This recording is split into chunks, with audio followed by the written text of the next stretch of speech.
इस वीडियो के अंदर गाइस हम लोग बात करने वाले हैं स्टेप बाय स्टेप पूरी आईटीआर फाइलिंग वगैरह जो है मैं आपको सिखाने वाला हूं। आईटीआर 1 यहां पे स्पेशली हम लोग बात करने वाले हैं। अभी तक मोस्टली आप लोगों ने वीडियोस देखे होंगे स्पेसिफिक केसेस बेसिस पे, जैसे किसी का फॉर्म 16 होता है, किसी को एचआरए मिलता है, नहीं मिलता है। तो आज मैं आपको पूरा डिटेल में जो आईटीआर 1 फॉर्म होता है उसके एक एक कॉलम को यहाँ पे समझाने वाला हूँ, ताकि गाइस कोई भी बंदा अगर फ्री ऑफ द कॉस्ट यहाँ पे आईटीआर फाइलिंग सीखना चाहता है तो वो इस वीडियो के माध्यम से यहाँ पे बिल्कुल सीख सकता है।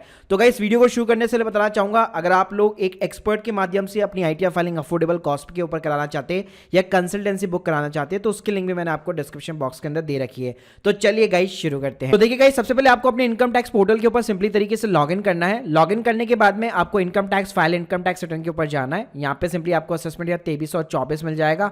ऑनलाइन मोड आपको सिंपली सेलेक्ट करना है, कंटिन्यू बटन के ऊपर क्लिक करना है।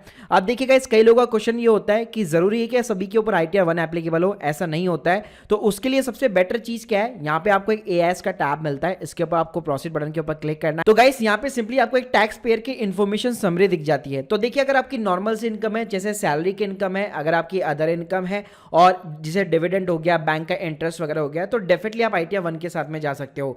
लेकिन कहीं पे भी अगर आपको सेल ऑफ सिक्योरिटीज यानी म्यूचुअल फंड या स्टॉक मार्केट दिखता है तो उस केस में आपको आईटीआर 2 के साथ में जाना पड़ेगा। अगर आपने इंट्राडे या एफएनडो वगैरह किया है तो आईटीआर 3 के साथ जाना पड़ेगा। अगर आपको कहीं पे भी बिजनेस रिसिप्ट्स वगैरह दिखाई देती है तो उस केस में आपको आईटीआर 4 के साथ जाना पड़ेगा। मोस्टली यहाँ पे जो केसेस में आईटीआर 1 यहाँ पे इजीली तरीके से एप्लीकेबल हो जाती है।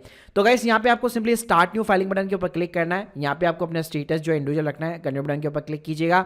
यहाँ पे गाइस सिंपली आपको आईटीआर 1 चूज करना है, प्रोसीड विद आईटीआर बटन के ऊपर क्लिक करना है। अब गाइस यहाँ पे सबसे पहले आपसे रीजन पूछेगा, आपको सिंपली यहाँ पे अदर रीजन पे यहाँ पे जो है चूज आउट करना है, कंटिन्यू बटन के ऊपर क्लिक करना है। तो गाइस यहाँ पे सिंपली आपके जो है 5 शेड्यूल खुल जाते हैं और हर शेड्यूल को हमें यहाँ पे सिंपली एक एक करके यहाँ पे कंफर्म कराना पड़ता है। तो शुरुआत करते हैं सिंपली पर्सनल इन्फॉर्मेशन के साथ। तो देखिएगा, इस पर्सनल इन्फॉर्मेशन में पहला जो कॉलम हमें फिलअप करना पड़ता है वो होता है नेचर ऑफ द एम्प्लॉयमेंट। तो देखिए यहाँ पे आपको कई सारे ऑप्शन मिलेंगे। अगर आप एक गवर्नमेंट एम्प्लॉय है तो सबसे ज्यादा आपके लिए यहाँ पे रिलेवेंसी करता है, क्योंकि यहाँ पे आप अपना सेंट्रल गवर्नमेंट या स्टेट गवर्नमेंट चूज कर सकते हैं। अगर आप एक पेंशनर भी है तब भी यहाँ पे आपको जो है सेंट्रल गवर्नमेंट, स्टेट गवर्नमेंट के ऑप्शन दिख जाएंगे। लेकिन अगर आप एक प्राइवेट एम्प्लॉय है या आईटीआर 1 आप इसलिए फाइल कर रहे हैं, कोई भी सैलरी की इनकम नहीं है, सिर्फ मेरी एक अदर इनकम है, बैंक इंटरेस्ट वगैरह है, तो सिंपली यहाँ पे अदर्स ऑप्शन आपको सिंपली तरीके से मिल जाता है, वो आप सेलेक्ट कर लीजिएगा। अब गाइस जो फाइलिंग का सेक्शन है वो हमेशा 139 सबसेक्शन 1 यहाँ पे रहने वाला है। अगर 31 जुलाई के बाद में फाइल करोगे तो ये वाला जो ऑप्शन देख रहे हैं बी रिलेटेड वाला, वो आपके लिए एप्लीकेबल हो जाएगा। फिर गाइस नीचे जाना है, यहाँ पे आपको पूछेगा क्या न्यू टैक्स रिजीम आपको अडॉप्ट करनी है। अगर आपके पास में बहुत सारे डिडक्शन है, एटीसी की डिडक्शन है, एटीडी की डिडक्शन है, डोनेशन है और बहुत सारी चीज़ें हैं आपके पास में जहां पे आप अपनी इनकम को रिड्यूस कर सकते हो, तो उस केस में हमेशा इस केस में आप सिंपली इसको नो रखिएगा। और आप एक और चीज़ कर सकते हैं, आप बाद में अगर आपका टैक्स वगैरह भी बनता है, लेट्स सपोज सारी जो आईटीआर प्रिपेयर करने के बाद में अगर आपका टैक्स वगैरह बनता है तो आपको क्या करना है, वापस यहीं पे आना है और इस ऑप्शन को यहाँ पे यस कर देना है। इससे क्या होगा, आप सिंपली तरीके से कंपेयर भी कर सकते हो क्या न्यू टैक्स मेरे लिए ज्यादा बेनिफिशियल है या फिर ओल्ड टैक्स रेजिम मेरे लिए ज्यादा बेनिफिशियल है। तो अभी राइट नाउ बाय डिफॉल्ट ये नो रहता है, तो उसको यहाँ पे मैं नो ही रहने दे रहा हूँ। उसके बाद में गाइस नीचे आपकी बैंक डिटेल्स आएगी। कई लोग की यहाँ पे बैंक डिटेल्स ऐड नहीं होती है, तो भाई सिंपली अपना अकाउंट नंबर ऐड कराओ, आईएफएससी कोड ऐड कराओ और यहाँ पे बेसिकली आपका अकाउंट वैलिडेट होकर ऐड हो जाता है। तो गाइस यहाँ पे आपको सिंपली इसको कंफर्म करना है। अब गाइस दूसरा हमारा कॉलम आता है ग्रॉस टोटल इनकम का, और यहाँ पे कई सारे क्वेश्चन पूछेगा, सभी को आपको स्किप कर देना है। अब गाइस यहाँ पे मेनली जो शेड्यूल्स होते हैं, आपको सैलरी का मिलने वाला है, आपको हाउस प्रॉपर्टी का मिलने वाला है, आपको अदर सोर्सेज का मिलने वाला है। 99% चांसेस क्या होगा, आपका जो बैंक का इंटरेस्ट होता है, एफडी का इंटरेस्ट होता है, जो डिविडेंड की इनकम होती है, लास्ट ईयर का इनकम टैक्स का कोई रिफंड का इंटरेस्ट है, तो ये सारी चीजें ना आपको ऑटो पॉपुलेट होती हुई दिखाई देगी, मतलब अपने आप ही फिगर्स आपको दिखाई देंगे।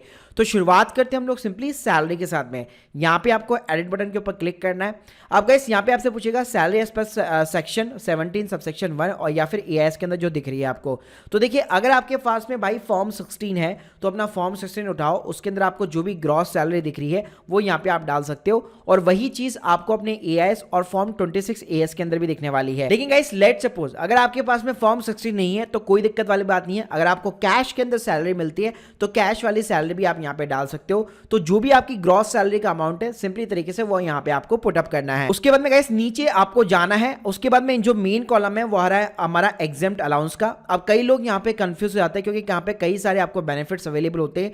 मोस्टली यहाँ पे दो चीजें जरूर एप्लीकेबल हो सकती है। एक होता है आपका एचआरए, तो यहाँ पे अगर आप हाउस करोगे तो यहाँ पे आप देख सकते हैं allowance to meet the expenditure incurred on a house rent.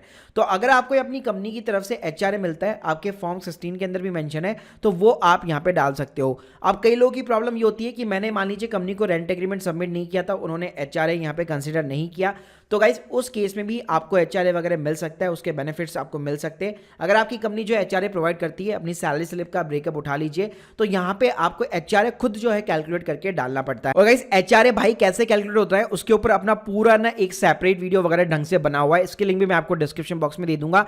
यहाँ पे सिंपली ये होता है, आपको यहाँ पे 50% या फिर 40% ऑफ द बेसिक सैलरी निकालना पड़ता है, और उसके साथ में actual rent paid minus 10% of the basic salary. तो तीनों के अंदर जो भी यहाँ पे रिड्यूसिंग अमाउंट होता है वो सिंपली यहाँ पे आपको एचआरए वाले कॉलम के अंदर डालना पड़ता है। अगर एचआरए नहीं भी मिलता है तो एक 80GG करके कॉलम होता है, जो भी मैं आगे बताऊंगा आपको, वहां पे आप अपना अमाउंट वगैरह डाल सकते हो। इसके अलावा जो दूसरा मोस्ट इंपॉर्टेंट कॉलम है वो आपका जो है बेसिकली एलटीए का होता है। तो यहाँ पे गाइस आपका लीव ट्रैवल कंसेशन मिलता है। अगर लेट सपोज आप कहीं पे घूमने वगैरह गए, आपका एक्चुअल के अंदर रियल के अंदर एक्सपेंडिचर हुआ है, आपकी कंपनी भी आपको एलटीए के बेनिफिट्स वगैरह प्रोवाइड करती है, और ये बेसिकली जो है 2 बार लिया जाता है 4-4 साल के पीरियड के ब्लॉक्स के अंदर, तो उस केस में यहाँ पे आप एलटीए वगैरह कंसीडर कर सकते हो। इसके अलावा कई बार ऐसा होता है कि फॉर्म 16 में अलाउंसेस मेंशन होते हैं, लेकिन हमें समझ में नहीं आते कि किस चीज के अलाउंसेस है भाई, तो उस केस में कुछ नहीं करना, ज्यादा दिमाग लगाने की जरूरत नहीं है। यहाँ पे एनी अदर बटन का दिया हुआ है, यहाँ पे डिस्क्रिप्शन में लिख दो कौन कौन से अलाउंसेस है जो आपके फॉर्म 16 के अंदर दिए हुए हैं। अगर आपको समझ में नहीं आता तो सारे अलाउंसेस आप एनी अदर वाले कॉलम के अंदर भी उठा के डाल सकते हो। अब गाइस नीचे आपको आना है, तो नीचे यहाँ पे आपको स्टैंडर्ड डिडक्शन बाय डिफॉल्ट मिलने वाला है। उसके बाद में प्रोफेशनल टैक्स है, केवल कुछ ही स्टेट के अंदर कटता है, फॉर्म 16 में चेक कर लो। अगर 1200 रुपए 2400 रुपए के समथिंग अगर आपका कटा हुआ है तो वो अमाउंट यहाँ पे आप इंसर्ट कर सकते हो, वरना इसको आप ब्लैंक छोड़ के सिंपली सेव करा सकते हो। अब गाइस जो दूसरा यहाँ पे कॉलम है वो सिंपली यहाँ पे हाउस प्रॉपर्टी का है। यहाँ पे आपको ऐड डिटेल्स के ऊपर क्लिक करना है। अगर आपकी खुद की प्रॉपर्टी है, आपने होम लोन ले रखा है, तो उसका इंटरेस्ट का जो डिडक्शन होता है वो यहाँ पे आपको मिल जाता है। तो उस केस में सिंपली आपको सेल्फ ऑक्यूपाइड यहाँ पे चूज करना है। यहाँ पे आपको मिल जाएगा interest payable on the borrowed capital, तो यहाँ पे 2 लाख रुपए तक का डिडक्शन आपको अलाउ है, लेकिन ध्यान रखिएगा जितना आपका इंटरेस्ट होगा उतना ही मैक्सिमम आपको मिलेगा।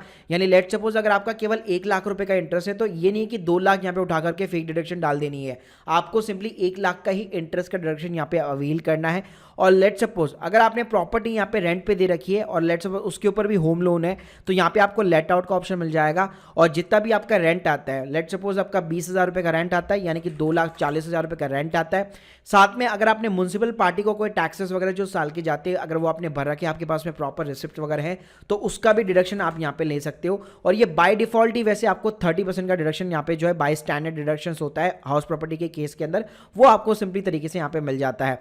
इसके अलावा गाइस यहाँ पे आपको again interest payable on the borrowed capital दिखने वाला है। तो अगर लेट सपोज वो जो आपने प्रॉपर्टी लेट आउट के ऊपर दे रखी है, रेंट के ऊपर दे रखी है, उसके ऊपर भी अगर आपका होम लोन चल रहा है, तो उसके ऊपर भी जो इंटरेस्ट का अमाउंट है उसका भी आप यहाँ पे डिडक्शन ले सकते हो। लेकिन गाइस ध्यान रखिएगा, यहाँ पे आप एक ही प्रॉपर्टी ऐड करा सकते हो। अगर मल्टीपल प्रॉपर्टीज है तो उसके लिए आपको ITR 2 फॉर्म की तरफ यहाँ पे जाना पड़ेगा। उसके बाद में गाइस थर्ड कॉलम आता है ना, simply income from the other sources का। तो यहाँ पे आपको बहुत सारे कॉलम मिल जाएंगे। यहाँ पे आपको सिंपली ऐड बटन के ऊपर क्लिक करना है। पहला जो कॉलम है वो सिंपली आपके सेविंग बैंक अकाउंट के इंटरेस्ट का है। तो यहाँ पे आप अपने AIS के स्टेटमेंट में देख सकते हैं कितना मेरे को इंटरेस्ट मिला है, या खुद भी अपनी बैंक का जो है स्टेटमेंट डाउनलोड कर लो, वहां से चेकआउट कर लो। उसके बाद में अगर आपने FD करा रखी है, उसके ऊपर जो भी आपको इंटरेस्ट मिला है वो सिंपली यहाँ पे आपको अमाउंट डालना है। लास्ट ईयर आपका कोई इनकम टैक्स का रिफंड था, उसका कोई इंटरेस्ट होगा, तो यहाँ पे बाय डिफॉल्ट ही आपको अमाउंट मिलने वाला है, आपको मैनुअली कुछ डालने की जरूरत नहीं है। इसके अलावा इस नीचे अगर आप देखेंगे तो यहाँ पे आपको प्रोविडेंट फंड के ऊपर जो एक्स्ट्रा अगर कॉन्ट्रीब्यूट अगर आपने कर रखा है और उसके ऊपर आपका इंटरेस्ट वगैरह लगा हुआ है, तो उस केस में वो आपको सेक्शन मिल जाने वाला है। ये मोस्टली केसेस में एप्लीकेबल नहीं होगा। इसके अलावा अगर आपको फैमिली की पेंशन वगैरह मिलती है, तो उस केस में यहाँ पे आप यस बटन के ऊपर क्लिक करके अपना फैमिली पेंशन का अमाउंट डाल सकते हो। या इसके अलावा ऐसी कोई अदर इनकम है जिसको मान लीजिए कोई आप नाम तो नहीं देना चाहते, मतलब उसका एक डिस्क्रिप्शन डालना चाहते हो, तो यहाँ पे आपको एक एनी अदर का कॉलम भी मिल जाता है। और ये मोस्टली उनके केस में एप्लीकेबल होता है जो नील की ITR वगैरह फाइल कर रहे हैं, सैलरी की कोई इनकम नहीं है, स्टूडेंट वगैरह है, कोई भी एज ए अदर इनकम दिखाना चाहते हैं, तो उस केस में यहाँ पे आपको एनी अदर का कॉलम मिल जाता है। यहाँ पे सिंपली आप अपना अमाउंट डालो, डिस्क्रिप्शन डालो, तो उस तरह से आप यहाँ पे जो अपनी वैल्यू इंसर्ट कर सकते हो। लास्ट में अगर आप देखोगे तो डिविडेंड की इनकम आपको दिखाई देगी। वैसे तो ये क्वार्टरली वाइज यहाँ पे डालनी पड़ती है, लेकिन AIS के अंदर आपको जो भी डिविडेंड दिख रहा है आप फर्स्ट क्वार्टर या फोर्थ क्वार्टर कहीं पे भी आप डाल सकते हो, ज्यादा दिमाग लगाने की जरूरत नहीं है इसके अंदर भी। तो यहाँ पे आप किसी भी क्वार्टर के अंदर इंसर्ट करोगे, कोई दिक्कत वाली बात नहीं है। उसके बाद में गाइस यहाँ पे आपको नीचे एक और कॉलम मिलता है एग्जेम्प्ट इनकम का। अब इसके अंदर क्या क्या चीजें डलती है, तो इसके अंदर आपको बहुत सारे कॉलम्स मिलेंगे। पहला आपको एग्रीकल्चर कॉलम मिलेगा, तो अगर आपकी एग्रीकल्चर से इनकम है वो भी लेस देन केवल 5000 रुपीज है, तो उस केस में यहाँ पे आपको अमाउंट डालना है। अगर ज्यादा है तो भाई फिर उस केस में आपको ITR 2 या ITR 3 की तरफ यहाँ पे जाना पड़ेगा।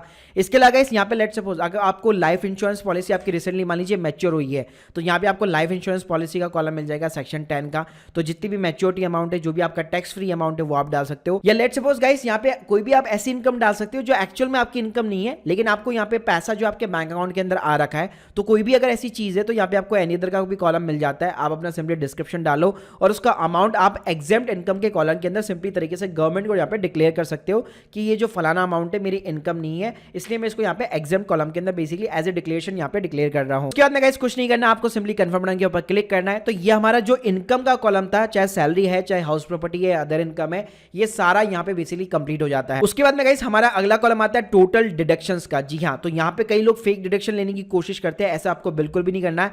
जो एक्चुअल में डिडक्शन है वही आपको यहाँ पे क्लेम करनी है। तो पहले सबसे मोस्ट पॉपुलर जो है वो ATC का डिडक्शन आता है, जो कि 1.5 लाख तक आपको मिल जाता है। और यहाँ पे साफ लिखा हुआ है कि किन किन चीजों के ऊपर मोस्टली ये मिलता है, जैसे आपका LIC का इंश्योरेंस का प्रीमियम हो गया, आपका PPF का कॉन्ट्रीब्यूशन हो गया, 5 साल की कोई टैक्स सेविंग FD है, ELS म्यूचुअल फंड के अंदर कॉन्ट्रीब्यूशन है। तो जितना भी अमाउंट है आपका ATC के अंदर आप जो एलिजिबल हो वो सिंपली यहाँ पे आप जो है डाल सकते हो। लेकिन इन सभी के यार एक्चुअल में आपके पास में प्रूफ वगैरह होने चाहिए। और ऑब्वियसली बात है, अगर आपके पास में फॉर्म 16 होगा तो एम्प्लॉयर ने आपसे पहले से प्रूफ वगैरह ले रहे होंगे और उसी के बेसिस पे आपका TDS वगैरह काटा होगा, तो यहाँ पे वो आप सिंपली अमाउंट इंसर्ट कर सकते हो। उसके बाद में नेक्स्ट जो कॉलम है मोस्ट पॉपुलर वो 80D का होता है, जहाँ पे आपका हेल्थ इंश्योरेंस और आपका जो मेडिकल एक्सपेंडिचर होता है जो सीनियर सिटीजन का, वो यहाँ पे अलाउ होता है। इसका शेड्यूल अभी राइट नाउ नहीं खुलेगा, आगे जाके खुलेगा, लेकिन उससे पहले हम लोग 1-2 डिडक्शन और देख लेते हैं। तो यहाँ पे जैसे मैंने बताया था, अगर आप मान लीजिए HRA अगर आपकी कंपनी आपको प्रोवाइड नहीं करती है, तो उस केस में आप 80GG के अंदर 60,000 रुपए तक के डिडक्शन का जो है एज ए रेंट यहाँ पे क्लेम कर सकते हो। लेकिन भाई ध्यान रखना, इसके लिए एक फॉर्म 10BA करके होता है जो एडिशनल आपको फाइल करना पड़ेगा। तो रिटर्न फाइल करने के पहले, सबमिट करने के पहले वो फॉर्म यहाँ पे जरूर फाइल कर देना। फिर ऊपर अगर आप देखोगे तो यहाँ पे आपको डोनेशन का कॉलम मिलेगा जो कि 80G का होता है। कहीं पे किसी चैरिटेबल जो इंस्टीट्यूट के अंदर अगर आपने यहाँ पे डोनेशन कर रखी है, किसी संस्था के अंदर कर रखी है, तो वहां पे आपको एक रिसिप्ट मिली होगी, उसके अंदर उस संस्था का पैन नंबर दिया होगा। तो उस केस में आपको उसको यस करना है और वो डिटेल्स आगे मैं कैसे फिलअप करनी है वो अभी मैं बताऊंगा। तो गाइस फिर उसके बाद में चलते नीचे। फिर नीचे आपको मिलता है, अगर आपने कहीं पे मान लीजिए एजुकेशन लोन ले रखा है तो उसका भी जो इंटरेस्ट का डिडक्शन है, जैसे हम लोगों को होम लोन के ऊपर मिल रहा था, तो यहाँ पे भी आपको same kind of the deduction मिलता है 80E के अंदर। तो जितना भी आपका इंटरेस्ट का पेमेंट है वो पूरा का पूरा आप यहाँ पे यस बटन के ऊपर दबा के जितना भी आपका अमाउंट है वो आप क्लेम कर सकते हो। इसके अलावा इस मोस्ट पॉपुलर डिडक्शन 80TTA करके होता है। आपका सेविंग अकाउंट का भाई जितना भी इंटरेस्ट है ना, अप टू द 10,000 रुपीज, वो एकदम फुल्ली यहाँ पे जो है नॉन एग्जेम्प्टेड होता है, मतलब उसके ऊपर कोई भी टैक्स नहीं लगता है। लेकिन देखिए हम लोगों ने पहले अदर इनकम के अंदर उसको ऐड कराया था, तो हमें यहाँ पे क्या करना है, इसको यस बटन के ऊपर क्लिक करना है और उसकी डिडक्शन हमें यहाँ पे सेपरेटली लेनी पड़ेगी। इसके अलावा इस यहाँ पे आपको एनी अदर डिडक्शन का कॉलम मिलेगा। आप इसके अंदर आप जैसे यस बटन के ऊपर क्लिक करोगे पूरी एक लिस्ट खुल जाएगी। चलिए एक ब्रॉडली देख लेते हैं क्या क्या चीजें इसके अंदर। तो देखिए पहले जो शुरुआत करते हैं हम लोग 1B के साथ में करते हैं। अगर आपका एक सेल्फ कॉन्ट्रीब्यूशन है NPS अकाउंट के अंदर 50,000 रुपए तक का, तो भाई इस बटन के ऊपर क्लिक करना है और 50,000 का डिडक्शन यहाँ पे आपको सिंपली तरीके से मिल जाता है। अगर आपका NPS अकाउंट खुला हुआ है, आपने खुद कंट्रीब्यूट तो नहीं करते, लेकिन आपका एम्प्लॉयर भाई आपके बिहाफ पे कंट्रीब्यूट करता है और फॉर्म 16 में भी दिखाया हुआ है, तो उस केस में यहाँ पे आप इस स्कीम के अंदर यहाँ पे सिंपली एंटर वगैरह जो कर सकते हो, अपना जितना भी अमाउंट है वो आपको सिंपली फॉर्म 16 वगैरह से आपको दिख जाता है। उसके बाद में गाइस यहाँ पे आप देखेंगे तो यहाँ पे आपको 80EE करके सेक्शन मिलेंगे और 80EE करके सेक्शन मिलेगा। ये आपका अगेन जो है आपने जो भी होम लोन ले रखा होता है उसका इंटरेस्ट का आपको डिडक्शन मिलता है, लेकिन इसके ऊपर बड़े कुछ सर्टेन टर्म्स एंड कंडीशन है। ऐसा नहीं है कि बस आपका बहुत ज्यादा डिडक्शन है तो आपने यहाँ पे क्लेम कर लिया। इसको ध्यान से पढ़ लेना क्योंकि ये एक पर्टिकुलर लिमिट टाइम पीरियड के लिए आपको जो है गवर्नमेंट ने बेसिकली बेनिफिट्स वगैरह दिए थे। उसके अलावा गाइस यहाँ पे आपको 80DD मिल जाएगा जो कि मेडिकल ट्रीटमेंट होता है, जो भी आपके ऊपर डिपेंडेंट है, अगर वो डिसेबिलिटी वगैरह है उनको, तो यहाँ पे आपको डिडक्शन मिल जाता है। और यहाँ पे आप इसके ऊपर चेक बॉक्स करके उसकी जितनी भी सर्टेन लिमिट है वो आप यहाँ पे सिंपली तरीके से डाल सकते हो। इसके अलावा इस यहाँ पे आपको 80GGC करके मिल जाएगा। अगर डोनेशन पार्टी पॉलिटिकल जो पार्टीज होती है उनको भाई अगर डोनेशन वगैरह दे रखा है तो उस केस में, इस केस के अंदर यहाँ पे आप डिडक्शन ले सकते हो। और ये सिंपली इलेक्ट्रिकल व्हीकल का है जो केवल अब इस साल के लिए एप्लीकेबल था। अब जिन्होंने नहीं खरीदी ऑब्वियसली बात है उनके लिए यहाँ पे ये रिबेट वगैरह नहीं मिलने वाली है। तो गाइस यहाँ पे आपको सिंपली कंटिन्यू बटन के ऊपर क्लिक करना है। अब देखिए गाइस हम लोगों ने जो 80D का कॉलम यहाँ पे चूज आउट किया था, जो 80GG का कॉलम चूज आउट किया था, वो आपको यहाँ पे दिख जाता है। तो पहले बात करते हैं सिंपली 80D के साथ में। तो यहाँ पे आपको एडिट बटन के ऊपर क्लिक करना है। यहाँ पे आपसे सिंपली 2 क्वेश्चन पूछे जाएंगे। क्या आप खुद की फैमिली में, यानी कि आप, आपकी वाइफ हो गई, आपके बच्चे हो गए, तीनों में से कोई भी सीनियर सिटीजन है? येस और नो के अंदर आपको जवाब देना है।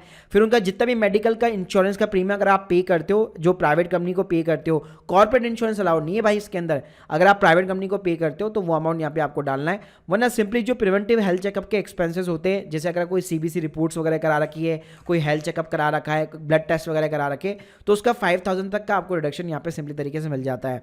फिर नीचे आप जाओगे तो ये पूछेगा आपके पेरेंट्स सीनियर सिटीजन है या नहीं है। अगर उनका हेल्थ इंश्योरेंस है तो वो आप डाल सकते हो। उनका प्रिवेंटिव हेल्थ चेकअप है तो या तो आप खुद ले सकते हो या पेरेंट्स का ले सकते हो, दोनों में से केवल एक ही का अलाउ है।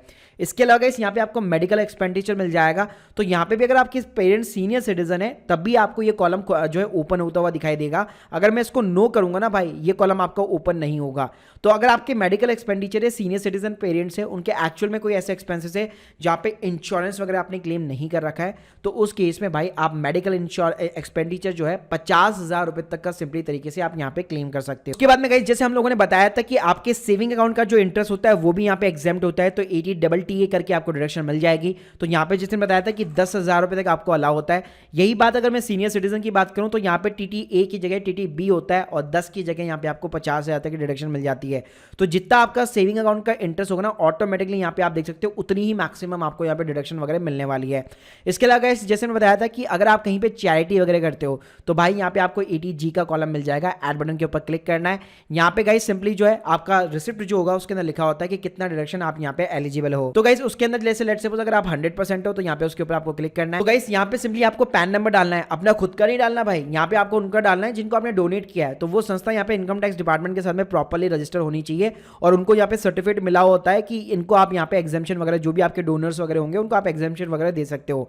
तो उसका आपको पैन नंबर डालना है, जो भी संस्था है उसका आपको नेम डालना है, एड्रेस डालना है। प्लस कैश के अंदर भाई कोई भी चीजें अलाउ नहीं होती है। तो जितना भी आपका डोनेशन का अमाउंट है, अगर अदर मोड है तभी आपको यहाँ पे डिडक्शन वगैरह मिल पाएगी। इसके अलावा ऐसी बहुत सारी डिडक्शन होती है जो हमें यहाँ पे दिखती नहीं है, लेकिन यहाँ पे आपको शो ऑल डिडक्शन के ऊपर क्लिक करना है। तो हम लोगों ने जो पहले जो देखी थी सारी की सारी जो डिडक्शंस देखी थी वो आप देख सकते हो। अगेन यहाँ पे आपको रिपीटेड कॉलम के अंदर मिलने वाली है। और कोई भी ऐसी डिडक्शन है जिसको आप अवेल करना चाहते हो, आपको कुछ नहीं करना। एग्जाम्पल के लिए मान लो आप जो है 80DD की डिडक्शन जो है अवेल करना चाहते हो, तो इसके ऊपर आपको सिंपली क्लिक करना है। नीचे आपको ऐड बटन दिख जाएगा, वहां पे सिंपली आप अपना अमाउंट वगैरह डाल सकते हो।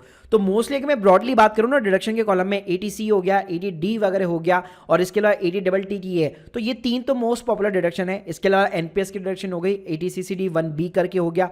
और इसके अलावा अगर आपने डोनेशन वगैरह कर रखा है तो 80G वगैरह हो गया। तो यही डिडक्शन मोस्टली सभी लोगों के अंदर कॉमन तरीके से यहाँ पे पाई जाती है। इसके बाद में गाइस कुछ नहीं करना, आपको सिंपली कन्फर्म बटन के ऊपर क्लिक करना है। आपका इस जो अगला कॉलम है वो सिंपली टैक्स पेड का है। तो यहाँ पे आपको क्या 2 तरीके से चीज मिलने वाली है। अगर आपका सैलरी के ऊपर TDS कटा हुआ है तो भाई फर्स्ट कॉलम के अंदर ही बाय डिफॉल्ट ही आपको प्री फिल्ड डिटेल्स मिलने वाली है। सेकंड कॉलम जो है वो उनके लिए अगर किसी बैंक ने TDS काटा है या कहीं और से काटा है, ठीक है, तो वो सारी चीजें यहाँ पे आपको तरीके से दिख जाती है। आपको कुछ नहीं करना, सिंपली सभी को यहाँ पे कंफर्म कराना है। लेकिन ध्यान रखिएगा जहां से भी आपका TDS कटा है ना, एटलीस्ट ये कंफर्म कर लीजिएगा कि वो TDS की जो इनकम थी ना वो भाई आपने ग्रॉस टोटल इनकम के अंदर कहीं ना कहीं दिखा दी है। नहीं दिखाई है तो फिर फंसोगे, तो दिखा यहाँ पे जरूर देना। उसके बाद में गाइस कुछ नहीं करना, टोटल टैक्स लायबिलिटी बटन के ऊपर क्लिक करना है। तो अगर आपकी 5 लाख के भाई नीचे इनकम है तो यहाँ पे ऑब्वियसली बात है आपका टैक्स वगैरह नहीं बनेगा और नीचे आप देखोगे तो कोई भी आपका टैक्स वगैरह नहीं होगा। लेकिन अगर आप लेट सपोज 5 लाख के बियॉन्ड है तो अगर आपका कोई भी टैक्स वगैरह बनता है तो यहाँ पे आपको जो है पूरी टैक्स लायबिलिटी यहाँ पे आपको अच्छी तरह से दिखाई जाती है कि कैसे कैसे आपका टैक्स का कैलकुलेशन हुआ है। तो यहाँ पे आप जैसे यहाँ पे शो कैलकुलेशन के ऊपर क्लिक करोगे ना, पूरा आपको यहाँ पे अच्छे तरीके से भाई ब्रेकअप वगैरह मिल जाता है। अब गाइस कुछ नहीं करना, 5 कॉलम हमारे फिलअप हो चुके हैं। प्रोसीड बटन के ऊपर आपको सिंपली क्लिक करना है, ये आपको समरी दिखा देगा।